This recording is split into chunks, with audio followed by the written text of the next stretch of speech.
ٹیپو سلطان کی شہادت۔ ٹیپو سلطان نے سلطنت خداداد کو ایسٹ انڈیا کمپنی کے تسلط سے آزاد کرانے کے لیے ایک مضبوط محاذ تشکیل دینے کی ہر ممکن کوشش کی۔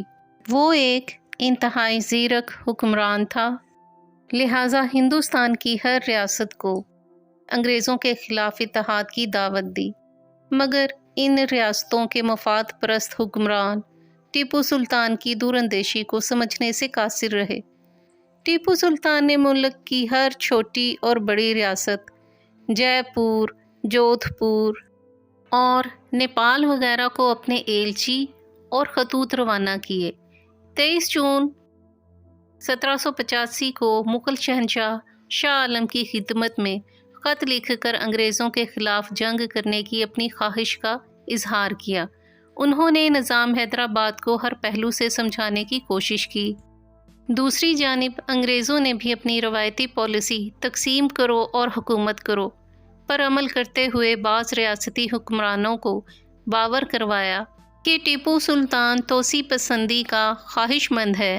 عاقبت نا اندیش ریاستی حکمران یہ بے بنیاد الزام سن کر بھڑک اٹھے۔ نظام اور مرہٹوں نے ٹیپو کی بڑھتی ہوئی طاقت کو اپنی بقا کے لیے خطرہ سمجھا اور انگریزوں سے اتحاد کر لیا۔ ٹیپو سلطان نے ترکی، ایران، افغانستان اور فرانس سے مدد حاصل کرنے کی کوششیں کی مگر کامیاب نہ ہو سکے۔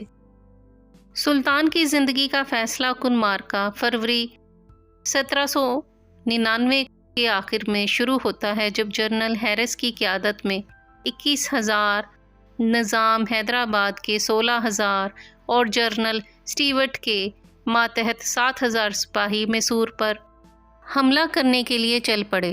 دراصل 1798 میں جب لارڈ ویلزلی نے ہندوستان کے گورنر جنرل کا منصب سنبھالا تو اس نے سب سے پہلے یہاں کے سیاسی حالات کا بغور جائزہ لیا اور یہ نتیجہ اخذ کیا کہ ماں سوائے میسور کے ہندوستان کی بقایا تمام ریاستیں باہمی اختلافات اور اندرونی انتشار کے باعث روبہ زوال ہیں۔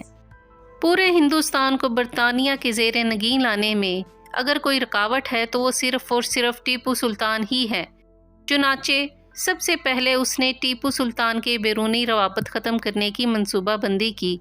اس کے تحت فرانس کے فرما روا نپولین بوناپارٹ کے بحری بیڑے کو بحیرہ روم میں غرق کر دیا گیا تاکہ حسب وعدہ فرانسیسی افواج ٹیپو سلطان کی مدد کے لیے ہندوستان نہ پہنچ سکیں۔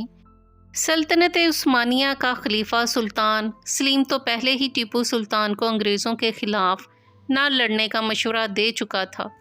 ٹیپو سلطان سے ہمدردی رکھنے والی متعدد ریاستیں خود اپنا دفاع کرنے میں مصروف تھیں، کجا کہ ٹیپو سلطان کی مدد کے لیے آتیں۔ لے دے کے مرہٹے اور نظام آف حیدرآباد رہ جاتے تھے، چنانچہ لارڈ ویلزلی نے ان پر کام کرنا شروع کر دیا۔ 22 اکتوبر 1998 کو انگریزوں اور نظام حیدرآباد کے درمیان ایک معاہدہ طے پا گیا جس کی بدولت نظام حیدرآباد کی طرف سے ٹیپو سلطان کے خلاف انگریزوں کی مدد کو یقینی بنایا گیا۔ اس معاہدے کی روح سے نظام انگریزوں کا پابند بن گیا۔ جہاں تک مرہٹوں کا تعلق ہے، انگریزوں نے انہیں ایک سابقہ معاہدے کے تحت عملی طور پر غیر مؤثر کر دیا۔ اس دوران انگریزوں نے ٹیپو سلطان کی حکومت کے کچھ ملت فروش وزراء سے بھی ساز باز کر لی اور ان سے یہ عہد لے لیا کہ وہ انگریز افواج کے حملے کے وقت ٹیپو سلطان سے غداری اور انگریزوں سے وفاداری کا مکروہ کھیل کھیلیں گے۔ دوسری جانب لارڈز ویلزلی نے اپنے بیانات اور خطوط سے ٹیپو سلطان کو باور کرایا کہ انگریز ان سے اچھے تعلقات کے خواہاں ہیں اور اس سے جنگ کا کوئی ارادہ نہیں رکھتے، تاہم یہ محض ایک چال تھی جس کا مقصد ٹیپو سلطان کو اپنی جنگی تیاریوں اور حملے کے ارادوں کے متعلق بے خبر رکھنا تھا اور بغیر کسی مزاحمت کے انگریزوں کے لیے سرنگا پٹم پہنچنے کی راہ ہموار کی۔ ان غداروں میں میر صادق جعفر، میر معین الدین، میر قمر الدین، میر قاسم علی، میر غلام علی لنگڑا اور دیوان پورنیہ شامل تھے۔ ان غداروں کی معاونت کے باعث انگریزوں اور ان کی اتحادی افواج نے سرنگا پٹم کا محاصرہ کر لیا۔ تب ٹیپو سلطان کو بھی یقین آ گیا کہ اس کے وزیر اور افسر خاصی بڑی تعداد میں دشمن سے ملی بھگت کر چکے ہیں۔ جب حملے کی تیاری مکمل ہو چکی، فروری سن 1799 کو جنرل جارج ہیرس کی رہنمائی میں 21,000 فوجیوں نے ویلور سے میسور کی جانب کوچ کیا۔ 20 مارچ کو امبر کے نزدیک 16,000 فوجیوں کا ایک اور دستہ ان کے ساتھ آ ملا۔ یہ آخری معرکہ فروری 1799 کے آخر میں شروع ہوتا ہے، جب جنرل ہیرس کی قیادت میں 21,000 نظام حیدرآباد کے 16,000 اور جنرل اسٹیورٹ کے ماتحت 7,000 سپاہی میسور پر حملہ کرنے کے لیے چل پڑے۔ ان میں کنور کے قریب جنرل اسٹیورٹ کی کمان میں 6,420 فوجیوں کا دستہ بھی شامل ہو گیا تھا۔ ان سبھی نے مل کر ٹیپو سلطان کے سرنگا پٹم کے قلعے پر چڑھائی کر دی تھی۔ آہستہ آہستہ انہوں نے سرنگا پٹم کے قلعے کو گھیر لیا اور 3 مئی 1799 کو توپوں سے حملہ کر کے اس کی صدر دیوار میں سوراخ کر دیا۔ تاریخ دان لشنگٹن اپنی کتاب لائف آف ہیرس میں لکھتے ہیں، حالانکہ سوراخ زیادہ بڑا نہیں تھا تو بھی جارج ہیرس نے اپنے فوجیوں کو اس کے ذریعے قلعے کے اندر بھیجنے کا فیصلہ کیا۔ اصل میں ان کے پاس کوئی اور راستہ نہیں تھا۔ 3 مئی کی رات تقریباً 5,000 فوجی، جن میں قریب 3,000 انگریز تھے، خندقوں میں چھپ گئے تاکہ ٹیپو کی فوج کو ان کی سرگرمی کا پتہ نہ لگے۔ جیسے ہی حملے کا وقت نزدیک آیا، ٹیپو سلطان سے غداری کرنے والے شخص میر صادق نے فوجیوں کو تنخواہ دینے کے بہانے پیچھے بلایا۔ مارک ویلکس نے اس حوالے سے لکھا ہے، ٹیپو کے ایک کمانڈر ندیم نے تنخواہ کا مسئلہ کھڑا کر دیا تھا، اس لیے دیوار کے سوراخ کے پاس تعینات فوجی بھی اس کے پیچھے چل دیے۔ اسی وقت انگریزوں نے پیچھے سے ہلہ بول دیا۔ کرمانی لکھتے ہیں کہ جیسے ہی غفار کی موت ہوئی، قلعے سے غدار فوجیوں نے انگریزوں کی جانب سفید رومال ہلانے شروع کر دیے۔ یہ پہلے سے طے تھا کہ جب ایسا کیا جائے گا تو انگریز فوج قلعے پر حملہ کر دے گی۔ میجر الیگزینڈر ایلن اپنی کتاب an account of the campaign in Mysore میں لکھتے ہیں، حالانکہ انگریزوں کی آگے بڑھتی ہوئی فوج کو قلعے سے بآسانی سے توپوں کا ہدف بنایا جا سکتا تھا، پھر بھی خندقوں سے نکل کر انگریز فوجی محض 7 منٹ کے اندر قلعے کی دیوار کے سوراخ سے داخل ہو کر برطانوی جھنڈا لہرانے میں کامیاب ہو گئے۔ فوج کو ٹیپو سلطان کی جانب سے سخت مشکلات کا سامنا کرنا پڑا۔ 4 مئی کی صبح ٹیپو نے اپنے گھوڑے پر سوار ہو کر قلعے کی دیوار میں ہونے والے سوراخ کا معائنہ کیا اور اس کی مرمت کا حکم دیا۔ اس کے بعد وہ غسل کے لیے چلے گئے۔ کرمانی لکھتے ہیں کہ صبح ہی ان کے نجومی نے آگاہ کر دیا تھا کہ وہ دن ان کے لیے اچھا نہیں ہے، اس لیے شام تک انہیں اپنی فوج کے ساتھ ہی رہنا چاہیے۔ فرانسیسی دستہ کے کمانڈر جنرل نے ٹیپو سلطان سے کہا، ان حالات میں آپ کا یہاں موجود رہنا مناسب نہیں، بہتر ہوگا کہ آپ نقدی و ہیرے جواہرات سمیٹ کر بما اہل و عیال راتوں رات یہاں سے نکل جائیں اور قلعے کی حفاظت ہم پر چھوڑ دیں۔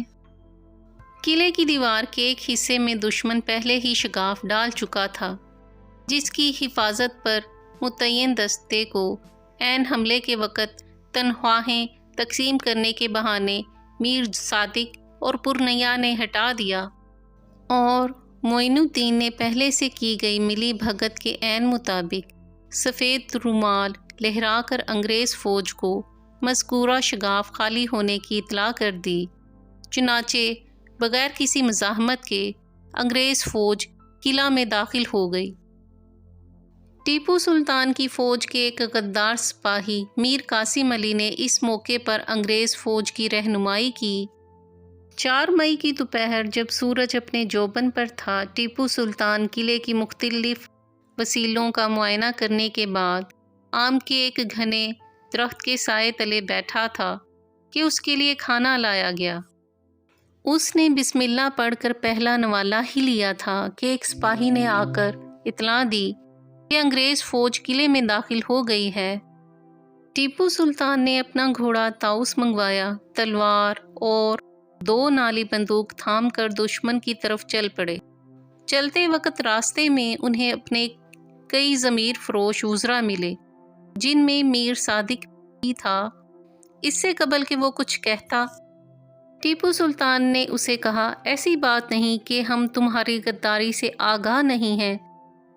تم اپنی اس بے وفائی کا مزہ جلد ہی چکھو گے اور تمہاری آئندہ نسلیں تمہارے ان سیاہ کارناموں کی نحوست سے ایک ایک دانہ کی محتاج ہوں گی۔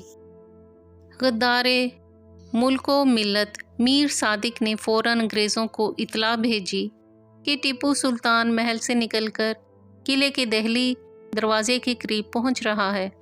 ٹیپو سلطان برق رفتاری سے دہلی دروازے پہنچا اور کافی دیر تک انگریز فوج کا مقابلہ کرتا رہا۔ اس مرحلے پر ٹیپو سلطان کے جاں نثار سپاہیوں نے شدید مزاحمت کی اور ایک ایک کر کے دین و وطن کی حرمت پر قربان ہوتے گئے۔